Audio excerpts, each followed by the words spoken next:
Bonjour à tous et bienvenue dans cette nouvelle vidéo et aujourd'hui on va reparler de Johnny Hallyday parce que c'est vrai que le documentaire qui a été diffusé la semaine dernière donc sur Netflix, j'ai fait la critique, vous pouvez aller voir la vidéo, ça donne envie un petit peu de se plonger un petit peu plus dans la carrière du chanteur, surtout quand on ne le connaît pas très bien comme moi. Alors c'est vrai que sur son répertoire de chansons, bon je crois que c'est un peu plus de 900 chansons, bon ça donne carrément le tournis.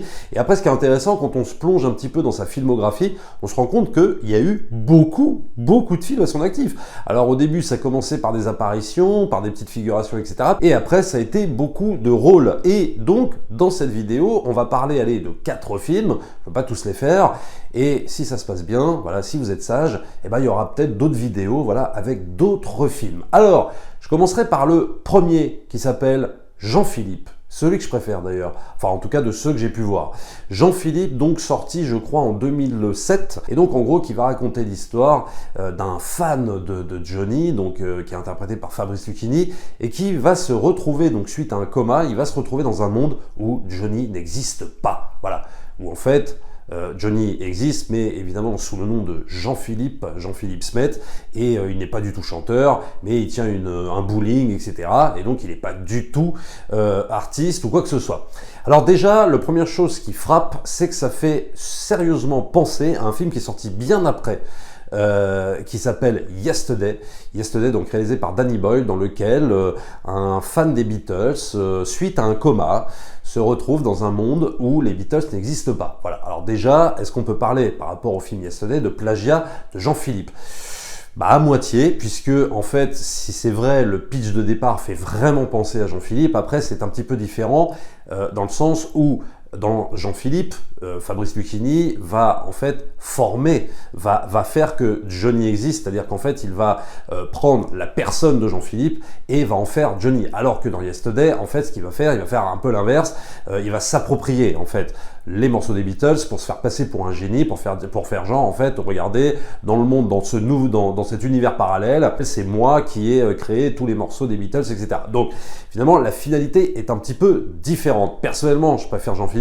Donc déjà tout simplement sur la forme, parce qu'on a un Lucchini. Moi en général j'aime pas trop, je suis pas très fan de Fabrice Lucchini, il me fatigue très vite en tant qu'acteur, alors que là, il est plutôt bon, il est drôle, il est touchant, et finalement ce rôle d'homme de un peu plus de 40 ans, un peu enfant parfois, un peu naïf, ça lui va bien, je trouve, à Fabrice Lucchini. Alors il est face évidemment à Johnny Hallyday. Bon, Johnny Hallyday c'est pas le meilleur acteur de la Terre, hein, disons-le, mais au moins je trouve qu'il apporte, voilà, pareil, une petite note comme ça de sensibilité, et puis des fois il me fait marrer, voilà, il me fait marrer avec son côté monolithique, et des fois sa maladresse en termes de jeu d'acteur, je trouve des fois que ça paye, et des fois c'est assez marrant. Il y a un espèce de parcours sur le scénario, un parcours un peu à la Retour vers le futur. Alors on n'est pas dans un truc de voyage dans le temps, on est plus dans un truc de réalité parallèle, mais ça fait un peu penser à ça. On va avoir le scientifique joué par Jackie Berroyer, bon, dans un tout petit rôle, qui va lui expliquer pourquoi il a changé de dimension, et on va avoir surtout un héros qui va essayer de se dépatouiller dans cette nouvelle réalité, et donc ça fait un peu penser au genre de scénario, un peu à la Retour vers le futur, mais après la comparaison ça s'arrête là. Et d'ailleurs je me souviens qu'à la sortie du film, il y avait le scénariste de Jean-Philippe qui parlait beaucoup du fait qu'il était fan des productions Amblin, ça lui plaisait beaucoup, et donc il a voulu écrire un scénario un petit peu à la manière d'un film Amblin, manière d'un Retour vers le futur. Bon, après la comparaison s'arrête là, hein. Alors surtout ce qui est super intéressant dans Jean-Philippe, c'est toute la symbolique du fan, du public qui fait l'artiste, puisque quand on regarde un petit peu les interviews de Johnny Hallyday, il répète tout le temps que, en gros, sans le public, il est rien. Et ça, c'est valable pour tous les artistes, hein. Évidemment, sans le public, ils sont absolument rien du tout. Même un simple youtubeur comme moi, sans les abonnés, je ne suis rien du tout. Voilà.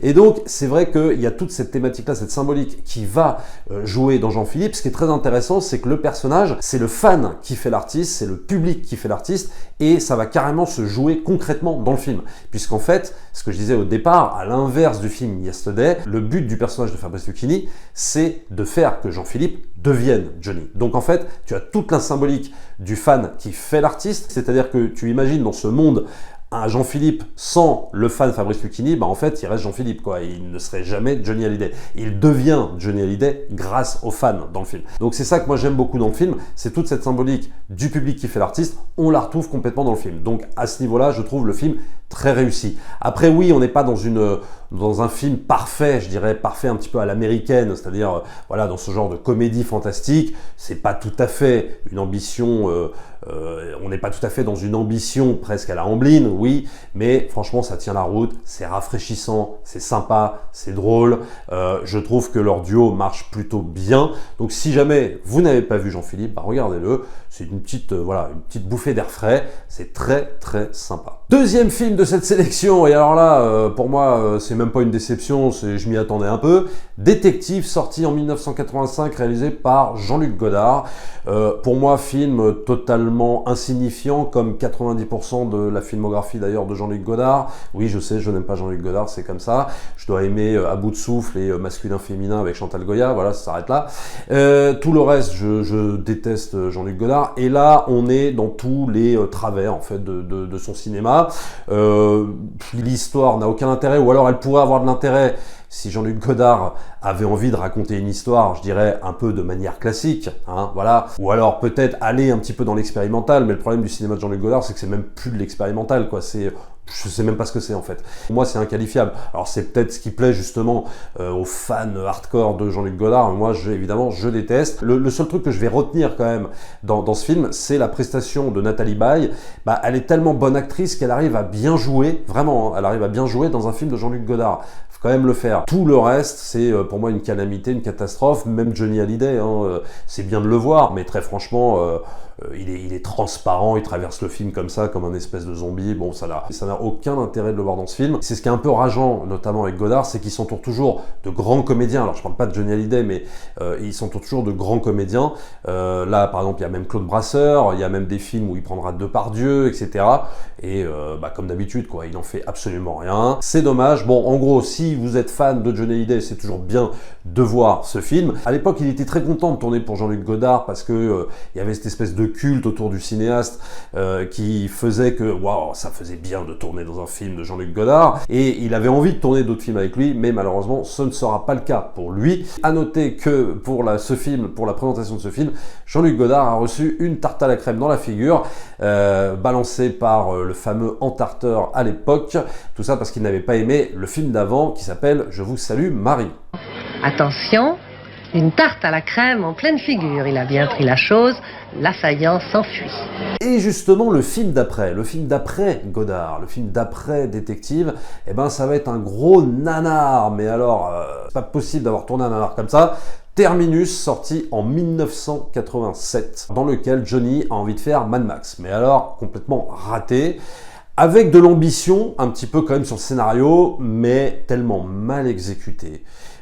Tellement mal foutu. Enfin, c'est ni fait ni à faire ce film, hein, je vous le dis tout de suite. Et tu as quand même dans ce film Karen Allen, Miss Indiana Jones, enfin Miss les aventuriers de l'Arche perdue quand même. Et tu te dis, mais qu'est-ce qu'elle fout là-dedans, quoi. Ça, c'est très clair, surtout que le personnage, tu le vois pendant, je sais pas, 25-30 minutes, puis après tu le vois plus du tout, tu sais pas pourquoi. Et alors c'est un film, tu comprends pas les dialogues, tu comprends pas les situations. Tu te demandes même si Johnny il est conscient qu'il est en train de tourner dans un pur nanar là. Alors il reste lui sympa, mais parce que j'ai envie de te dire qu'il a un peu la gueule de l'emploi par rapport au rôle. Et c'est là où c'est un peu rageant, c'est que tu te prends à rêver en fait d'un Johnny Hallyday pris par George Miller, tu vois, puisqu'on est un peu dans la thématique Mad Max et tout ça. Tu rêves de ce Johnny Hallyday pris par George Miller, par un grand réal, et qu'il le met vraiment dans un bon film, quoi, dans un bon film de genre. Et là, c'est là où c'est rageant. Tu te dis, ah, ça pourrait le faire. C'est-à-dire mieux dirigé, avec un meilleur scénario, avec de bien meilleurs dialogues, parce que alors, le dialogue c'est une calamité, hein, je te le dis tout de suite. Et là tu te dis, waouh, ça pourrait le faire. Alors ce serait peut-être pas, oui, le meilleur acteur du monde, mais tu vois, par un bon réal, dans un bon film de genre, ouais, ça pourrait le faire, et tu peux pas te l'enlever de la tête. C'est vraiment impressionnant. Et d'autant plus que si tu veux, quand tu regardes la prestation de Johnny Hallyday dans ce film, il est très premier degré, quoi. T'as l'impression qu'il croit vraiment à ce qu'il joue, quoi.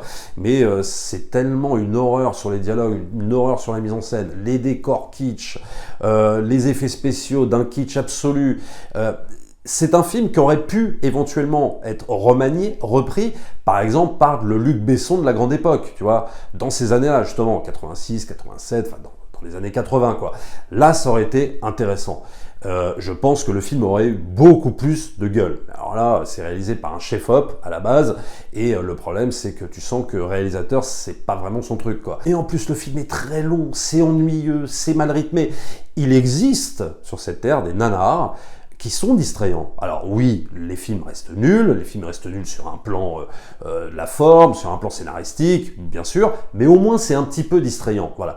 Là, même pas. C'est-à-dire que n'espère même pas te faire une soirée, tiens, viens, on va se regarder un nanar entre potes, parce que vous allez vous ennuyer, quoi, très clairement.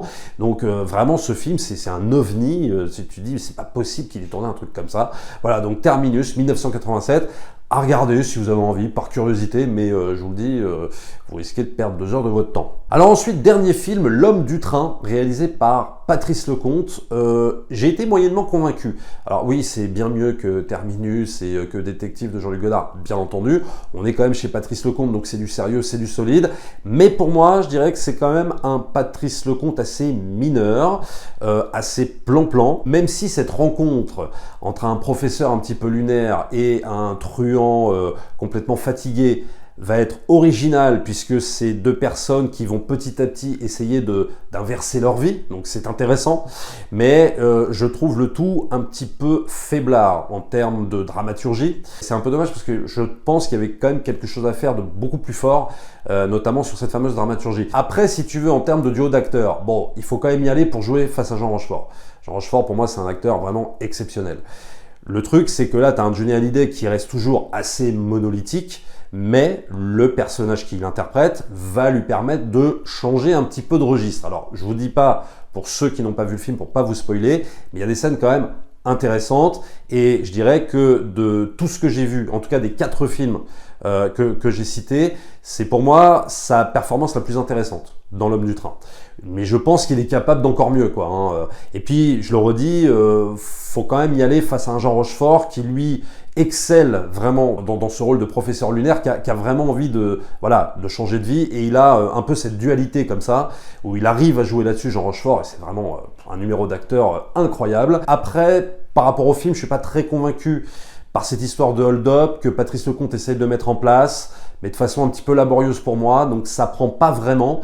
Et je trouve que finalement, la force du film, et c'est ce que veut faire Patrice Lecomte, c'est réellement se centrer sur la psychologie des 2 personnages, cet affrontement psychologique entre ces 2 personnages qui n'ont strictement rien à voir, cette tendresse qu'ils ont aussi un petit peu l'un pour l'autre, et ce duel qui va se jouer dans cette baraque. C'est par rapport à ce prisme-là qu'il faut vraiment aborder, je pense, L'Homme du Train. C'est là-dessus qu'il est réellement intéressant.